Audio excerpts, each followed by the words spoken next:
सभी सुधीजनों को नमस्कार। मैंने 2 या 3 दिन पहले यूट्यूब के इसी चैनल पर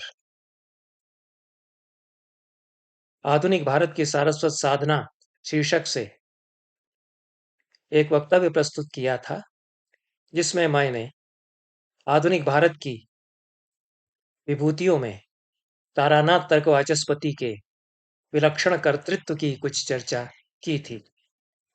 संक्षेप में ही कुछ चर्चा मैंने संकेत मात्र के रूप में उसमें की है। वह एक बड़े वक्तव्य का प्रारंभिक अंश है।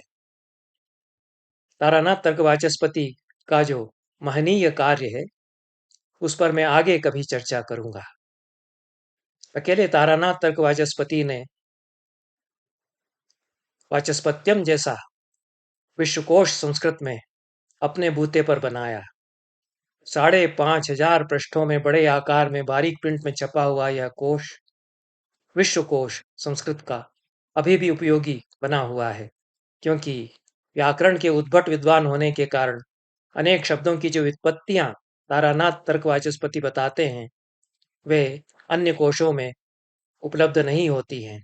इसलिए अभी भी इससे संदर्भ ग्रहण करना पड़ता है। 100 से अधिक ग्रंथ तारानाथ तर्कवाचस्पति के हैं। इन्हीं में से शब्दार्थ रत्नाकर भी एक ग्रंथ है। व्याकरण दर्शन का यह ग्रंथ है। भर्तृहरि के वाक्यपदीयम के पश्चात व्याकरण दर्शन पर संस्कृत में सर्वाधिक महत्वपूर्ण ग्रंथ इसे कहा जा सकता है। कतिपय नई उद्भावनाएं तारानाथ ने इसमें की हैं और मौलिक सूझबूझ का भी परिचय दिया है। उस पर जो व्याकरण दर्शन संबंधी सिद्धांतों का विवेचन तारानाथ तर्कवाचस्पति ने शब्दार्थ रत्नाकर में किया है, उस पर कभी अन्य अवसर पर मैं चर्चा करूंगा। यहां मैं एक विशिष्ट प्रसंग को लेकर के, व्याकरण दर्शन के एक विशिष्ट प्रसंग को लेकर के तारानाथ तर्कवाचस्पति ने जो कुछ प्रस्तावित किया है, उस पर चर्चा करना चाहता हूं। तारानाथ तर्कवाचस्पति का मानना यह है कि व्याकरण दर्शन की परंपरा महाभारत से निकलती है। महाभारत में वे व्याकरण दर्शन की परंपरा का संधान करते हैं। महाभारत तो हमारी संपूर्ण चिंतन परंपराओं का उत्स है। अनेक शास्त्र परंपराएं महाभारत में अपने प्राचीन रूप में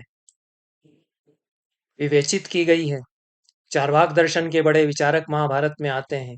प्राचीन सांख्य दर्शन, जो सांख्य कारिका से पहले का सांख्य है, वह महाभारत में आता है। न्याय दर्शन के अनेक सिद्धांत महाभारत में आते हैं। राजनीति है, समाजशास्त्र है, अन्य अनेक विषय महाभारत में, अन्य अनेक शास्त्र परंपराएं महाभारत में विवेचित हैं। पर व्याकरण दर्शन भी महाभारत में होगा, यह तारानाथ तर्कवाचस्पति बताते हैं तो विचारणीय हो जाता है। इसके पहले इस बात पर मेरा ध्यान नहीं गया था कि भर्तृहरि के वाक्यपदीयम में जो व्याकरण दर्शन अपने इतने परिपक्व रूप में विवेचित हुआ है, उसकी परंपरा महाभारत में भी हो सकती है। तारानाथ तर्कवाचस्पति महाभारत से एक श्लोक उद्धृत करते हैं। संदर्भ वे नहीं देते हैं कि किस पर्व का है। श्लोक यह है, अविभागा तु पश्यन्ति सर्वत्र संहृतक क्रमा स्वरूप ज्योतिरेवांतक परावागन पायिनी। यह तो वाक्यपदीयम की कारिका है, पर तारानाथ कहते हैं कि महाभारत में यह आई है। और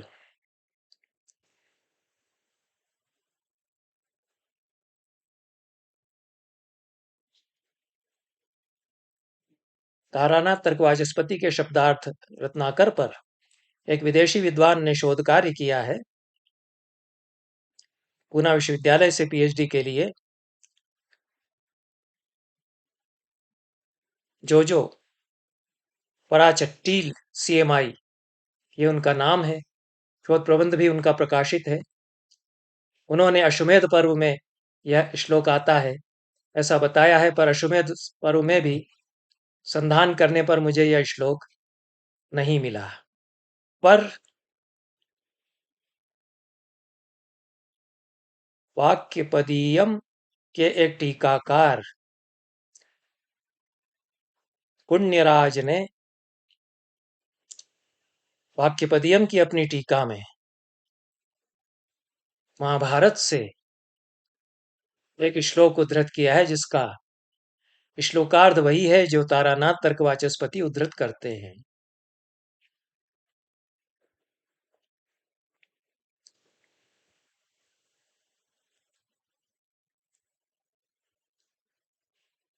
स्वरूप ज्योतिरेवांत परावागनपायिनी तस्याम दृष्ट स्वरूपायाम अधिकारो निवर्तते। यह पुण्यराज उद्धृत करते हैं और महाभारत का यह श्लोक है, यह वे कहते हैं। वाक्यपदीयम के टीकाकारों में यह परंपरा चली आई है कि महाभारत में व्याकरण दर्शन का प्रतिपादन है, और तारानाथ तर्कवाचस्पति भी महाभारत से श्लोक व्याकरण दर्शन का प्रतिपादन करते हुए व्याकरण दर्शन परक श्लोक उद्धृत करते हैं। इसमें अनपायिनी की विशिष्ट व्याख्या करते हैं तारानाथ तर्कवाचस्पति, और वाक परावाक का स्वरूप यहाँ है। भर्तृहरि के वाक्यपदीयम में तो कंठतः परावाक का उल्लेख नहीं हुआ है, पर तारानाथ तर्कवाचस्पति ने शब्दार्थ बोध की प्रक्रिया में भी परा, पश्यंती, मध्यमा और वैखरी इन वाक के 4 सोपानों की चर्चा की है। परा जो वाक का सूक्ष्माति सूक्ष्म रूप है, उसका उन्होंने विस्तार से निरूपण अपने ग्रंथ में किया है। पर यह जो परावाग अनपायिनी, अनपायिनी यह जो विशेषण है, स्वरूप ज्योति रेवांत परावाग अनपायिनी, इस पंक्ति में जिसको महाभारत की बताते हैं तर्कवाचस्पति, अनपायिनी की व्याख्या करते हुए कहते हैं कि अनपायिनी का अर्थ स्वस्थान पर अविचल रूप में स्थित, यह इसका अर्थ है। और स्वस्थान क्या है कि मूलाधार चक्र ही स्वस्थान है। तारानाथ तर्कवाचस्पति के विवेचन की एक विशेषता यह है कि वे जो चक्र हैं, मूलाधार आदि, उनसे वाणी के 4 सोपानों को संबंधित करते हैं, और परावाक का अधिष्ठान मूलाधार चक्र में है, ये वे बताते हैं। फिर पश्यंती और मध्यमा के भी चक्र वे बताते हैं। अनपायिनी का व्याख्यान करते हुए कहते हैं कि स्वस्थानाद चलिता प्राणापानांतरे मूलाधार स्थितेति यावत, ऐसा महाभारत के श्लोक की व्याख्या भी वे करते हैं। तो यह तारानाथ तर्कवाचस्पति में महाभारत की व्याकरण दर्शन की परंपरा का नवसंधान तो किया ही गया है, और मूलाधार चक्र, आज्ञा चक्र इत्यादि जो चक्र हैं, उनसे वाणी के चतुर्विध स्वरूपों का संबंध भी तारानाथ के द्वारा स्थापित किया गया है। और एक और श्लोक तारानाथ तर्कवाचस्पति महाभारत का ही उद्धृत करते हैं शब्दार्थ रत्नाकर में।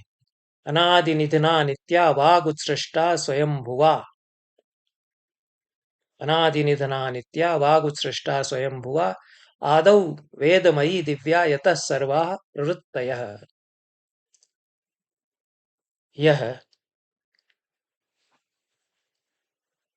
महाभारत से उद्धृत करते हैं, और यह महाभारत में श्लोक प्राप्त होता है। इसलिए परंपरा तो महाभारत में है। अनादि निधनम ब्रह्म शब्द तत्वम यदक्षरम, यह वाक्य पदीयम में भर्तृहरि ने कहा है। अनादि निधना नित्या वाक, ऐसा महाभारत में आया है। और जो शांति पर्व में यह श्लोक आया है, उसमें यही पाठ है, लेकिन जो उत्तरार्ध तारानाथ ने उद्धृत किया है वह पुनः से प्रकाशित समीक्षित पाठ संस्करण में नहीं है। अनादि निधना नित्या वाग उत्सृष्टा स्वयं भुवा, आदौ वेदमयी दिव्या यतः सर्वा प्रवृत्तया, यह उत्तरार्ध पूना के संस्करण में नहीं है। पर अनादि निधना नित्या वाग उत्सृष्टा स्वयं भुवा, यह पंक्ति पूना के समीक्षित पाठ संस्करण में शांति पर्व में 224वें अध्याय के 55वें श्लोक में आती है। और इसी क्रम में फिर शब्द ब्रह्म का प्रतिपादन महाभारत में किया गया। तारानाथ ने उसको उद्धृत नहीं किया। तो दे ब्रह्मणि वेदितव्ये शब्द ब्रह्म परम चयत शब्द ब्रह्मणि निष्णातः परम ब्रह्मादि गच्छति। यह 60वां श्लोक महाभारत में शांति पर्व में 224वें अध्याय में है। यही श्लोक मैत्रायणी उपनिषद में भी आता है। अब यह गवेषणीय है कि मैत्रायणी उपनिषद पूर्ववर्ती है या महाभारत पूर्ववर्ती है। मैत्रायणी उपनिषद तो प्रधान 11 उपनिषदों में परिगणित नहीं है और परवर्ती उपनिषद है। मुझे यह लगता है कि महाभारत में जो व्याकरण दर्शन का प्रतिपादन है, यह प्राचीनतम प्रतिपादन है व्याकरण दर्शन का। और शब्द ब्रह्म, शब्द की वाक की ब्रह्म के रूप में, सर्वव्यापिनी सत्ता के रूप में, जो वाक सूक्तों में ऋग्वेद में भी आ चुका है, उसको महाभारत में दार्शनिक स्तर पर इदम प्रथमतया प्रतिपादित किया गया, यह भी हम कह सकते हैं। तो शब्द ब्रह्म और परब्रह्म दो ब्रह्म के स्वरूप हैं, और शब्द ब्रह्म की साधना भी परब्रह्म की ओर ले जाती है। इयम सा मोक्षमाणानाम अजिह्वा राज पद्धति, जो भर्तृहरि ने कहा कि मुक्ति के मार्ग के साधकों के लिए यह सीधा एक मार्ग है, शब्द की साधना, शब्द ब्रह्म की साधना। तो यह जो व्याकरण दर्शन की परंपरा है, उसको इस प्रकार से तारानाथ तर्क वाचस्पति के संकेतों के आधार पर हम महाभारत में उसको उसका संधान कर सकते हैं। और इस प्रकार से महाभारत में वाणी संबंधी जितने कथन हैं, अन्यत्र भी वाणी का विवेचन महाभारत में अनेक स्थानों पर किया गया है। उन सारे संदर्भों को मिला करके व्याकरण दर्शन का एक व्यवस्थित प्रतिपादन महाभारत में से हम प्राप्त कर सकते हैं। तो मिला करके यह जो तारानाथ तर्क वाचस्पति ने संकेत दिए हैं व्याकरण दर्शन की परंपरा के नवसंधान के लिए, वे महत्वपूर्ण हैं। इतना ही कह करके इस संक्षिप्त वक्तव्य को मैं समाप्त करता हूँ। धन्यवाद। नमस्कार।